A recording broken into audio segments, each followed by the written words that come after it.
Terima kasih Ibu Diaken yang memberi kesempatan untuk ibadah malam penghiburan ini. Sidang penghiburan yang kekasih dalam Tuhan Yesus Kristus, mari kita mempersiapkan diri kita masuk di dalam ibadah. Shalom. Shalom. Saya ajak kita bersama-sama memulai ibadah malam penghiburan yang pertama ini dengan kita menyanyi dari Kidung Jemaat 26. Kidung Jemaat 26, baitnya yang keempat. Mampirlah dengar doaku, bait 4. Kaulah sumber penghiburan raja hidupku, baik di bumi baik di sorga, siapa bandingmu? Dan kata-kata selanjutnya, kaulah sumber penghiburan raja hidupku. Orang lain kau hampiri, jangan jalan terus. Kita berdoa. Dalam rasa duka yang kami hadapi saat ini ya Tuhan, kami datang ke hadapan hadirat-Mu karena kami percaya bahwa Tuhanlah penghibur yang sejati bagi kami. Dan Tuhanlah yang senantiasa dengan kasih setia akan terus ada dalam hidup kami untuk kami mampu melewati duka ini. Malam hari ini ya Tuhan, kami datang ke hadapan hadirat-Mu dan kami mau mendengar apa kata Tuhan bagi kami di tengah-tengah duka ini. Karena kami percaya bahwa firman-Mu itulah kekuatan kami. Karena itu kami membuka diri kami untuk sabda-Mu. Dan bersabdalah ya Tuhan dalam Yesus Kristus firman yang hidup. Kami berdoa kepada Bapa di sorga. Amin. Kekasih-kekasih Tuhan, saya pilih bagian sabda Tuhan dari kitab Yesaya pasal 63 ayat 9. Yesaya pasal 63 ayat 9, demikian bunyi sabda Tuhan. Dalam segala kesesakan mereka, bukan seorang duta atau utusan, melainkan Ia sendirilah yang menyelamatkan mereka. Dialah yang menebus mereka dalam kasih-Nya dan belas kasihan-Nya. Ia mengangkat dan menggendong mereka selama zaman dahulu kala. Demikian bagian sabda Tuhan. Kiranya dengan kita membuka diri untuk sabda Tuhan ini, dan di dalam karya Roh Kudus kita mendapatkan penguatan dan penghiburan dari Tuhan. Sidang penghiburan yang kekasih dalam Tuhan Yesus Kristus, kita percaya bahwa Allah adalah kasih. Dan dengan kasih Allah, Allah menciptakan segala sesuatu, terutama manusia. Karena Allah menciptakan manusia menurut gambar, menurut rupa, menurut peta, menurut teladannya. Di dalam manusia Allah memberi kasih, yang kasih itu tidak dimiliki oleh ciptaan Allah yang lain, hanya kepada manusia. Dan dengan kasih itu menggerakkan kita untuk membangun persekutuan hidup bersama. Tetapi karena manusia awalnya telah jatuh dalam dosa, maka kasih yang Allah tanamkan dalam diri manusia itu menjadi tercemar dengan dosa. Tapi puji syukur kepada Tuhan, dalam Yesus Kristus yang telah mengembalikan kemuliaan kita sebagai manusia di hadapan Tuhan. Meskipun dosa masih ada di dalam hidup ini, tetapi dosa itu tidak mampu untuk menahan kita dalam kekekalan bersama dengan Allah Bapa. Itulah iman percaya kita. Sehingga dalam peristiwa termasuk duka yang kita hadapi, kita tetap beriman kepada Tuhan Allah kita dalam kasih-Nya, dalam kekekalannya. Dan kita tetap mempercayakan hidup kita di dalam Tuhan yang berbelas kasih kepada kita, terutama di saat kita menghadapi peristiwa duka ini. Kekasih-kekasih Tuhan, firman Tuhan yang kita dengar tadi, firman Tuhan yang saya bacakan bagi kita, ini adalah ungkapan pengharapan atau doa yang dinaikkan di hadapan hadirat Tuhan. Dan di sini ada pernyataan iman dalam segala kesesakan umat.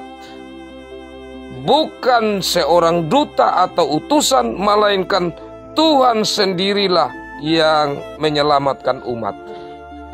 Apa artinya di sini, kekasih-kekasih Tuhan? Bahwa kehidupan yang penuh dengan tantangan, pergumulan karena kata kesesakan. Kata kesesakan di sini artinya penderitaan, kesulitan, kesengsaraan, duka cita. Tapi Tuhan sendiri yang menyelamatkan. Ini menunjukkan satu ikatan kesatuan, kedekatan antara Tuhan dan umat. Dan kedekatan itu dilandasi oleh kasih Tuhan. Dan kasih Tuhan itu yang mendorong Tuhan dengan kemauan Tuhan sendiri mau menyelamatkan umat manusia. Mau mengangkat umat manusia dari penderitaan, dari kesulitan, dari kesusahan, dari duka cita. Ini berarti bahwa Allah senantiasa tidak pernah untuk jauh dari umatnya. Allah memperhatikan umatnya. Allah menyelamatkan umatnya. Allah menghibur, menguatkan umatnya, mengeluarkan mereka dari kesesakan mereka. Ini menunjukkan belas kasihan Allah yang luar biasa terhadap kita manusia. Di sini Ia menyelamatkan, Ia menebus dalam kasih-Nya dan belas kasihan-Nya. Menunjukkan bahwa Allah tidak membiarkan umat-Nya menghadapi kesulitannya sendiri. Tetapi Allah yang penuh kasih dan belas kasihan itu menjangkau umatnya. Bahkan dikatakan Ia mengangkat dan menggendong mereka selama zaman dahulu kala.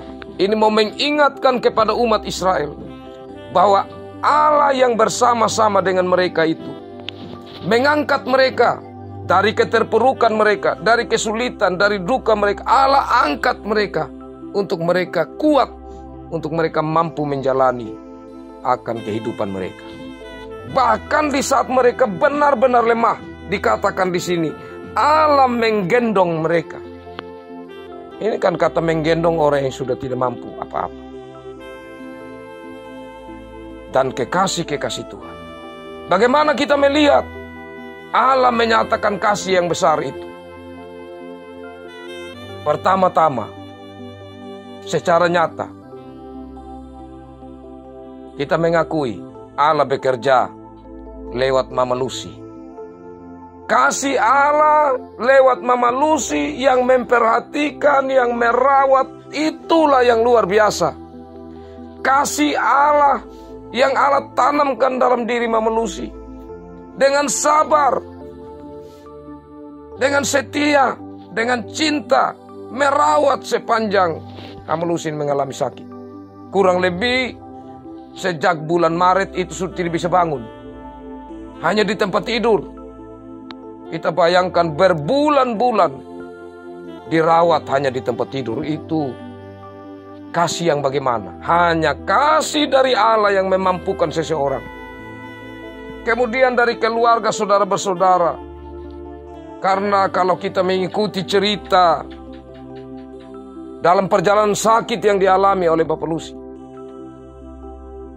ada anak-anak Tuhan yang Tuhan utus untuk datang, untuk melihat keadaan dari Mama Lucy. Dalam keadaan-keadaan yang gawat, ada keluarga yang datang, ada yang menghibur, yang menolong, yang menopang. Termasuk tentu anak-anak, anak mantu.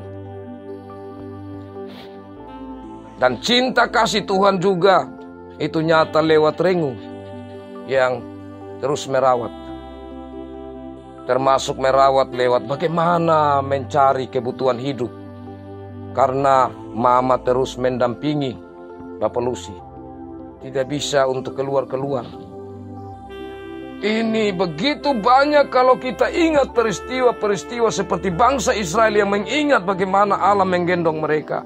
Kasih Allah, belas kasihan Allah nyata dalam hidup mereka. Itulah yang menjadi kekuatan iman. Dan yang terakhir, kekasih-kekasih Tuhan. Bukti kasih Allah nyatakan sendiri lewat pribadinya Ama Lucy. Tentu kita mengikuti bagaimana perjalanan selama sakitnya Ama Lucy. Saat dia masih bisa bernyanyi, dia hanya bernyanyi memuji Tuhan. Saat ia sakit, ia bangun, ia berdoa, ia memohon kepada Tuhan. Dan di saat ada pelayan-pelayan Tuhan yang datang mendoakan, dia begitu merasa bersuka cita. Itu iman yang lahir dari mana? Itu dari Allah. Karena kasih-Nya, meskipun Ama Lucy dalam penderitaan, tetapi Allah tetap ada dalam hidupnya dan menguatkan dia dan mengarahkan iman percaya yang tetap tertuju kepada Tuhan. Tentu di sisi lain, itu juga dari pribadi orang. Karena Allah yang datang memulai dan terus menggerakkan, itu tidak bisa berjalan sendiri. Harus ada reaksi, ada respon dari kita manusia. Itulah yang perlu kita teladani dari almarhum kekasih kita. Bagaimana ia tetap mempertaruhkan hidupnya apapun yang terjadi. Ia mempertaruhkan seutuhnya kepada Tuhan. Karena itulah kekasih-kekasih Tuhan, biarlah lewat peristiwa duka ini kita juga merasa ada kekuatan karena kita mengingat hal-hal yang luar biasa secara iman yang dapat kita petik menjadi pegangan dalam perjalanan hidup yang Tuhan masih percayakan kepada saya dan saudara. Dan kiranya Tuhan terus memberkati lewat kekuatan penghiburan khususnya untuk Mama Lucy, untuk Rengu, untuk Lucy dan keluarganya, untuk Shirley dan keluarganya, bahkan kita semua saudara-bersaudara. Dan kiranya hikmat Tuhan terus bekerja untuk kita dapat mengurus jenazah almarhum kekasih ini sebagaimana yang kita harapkan, yang terbaik apa yang dapat kita lakukan. Dan kita berdoa Tuhan buka jalan dalam kasih dan belas kasihan-Nya. Ia memberi kita jalan keluar, pintu rezeki berkat untuk apa yang kita harapkan dalam mengurus jenazah kekasih kita. Tuhan memberkati firman-Nya, memberkati Mama Lucy, semua anak-anak, anak mantu, cucu. Memberkati Mama juga kekasih dan semua keluarga yang tentu merasakan duka. Kiranya kekuatan penghiburan daripada Tuhan atas kita sekalian. Amin. Kekasih-kekasih Tuhan, saya ajak kita kembali menyanyi bersama dari Kidung Jemaat 426. Kidung Jemaat 426, kita harus membawa berita. Baitnya yang ketiga, kita harus membawa berita Allah itu kasih belas.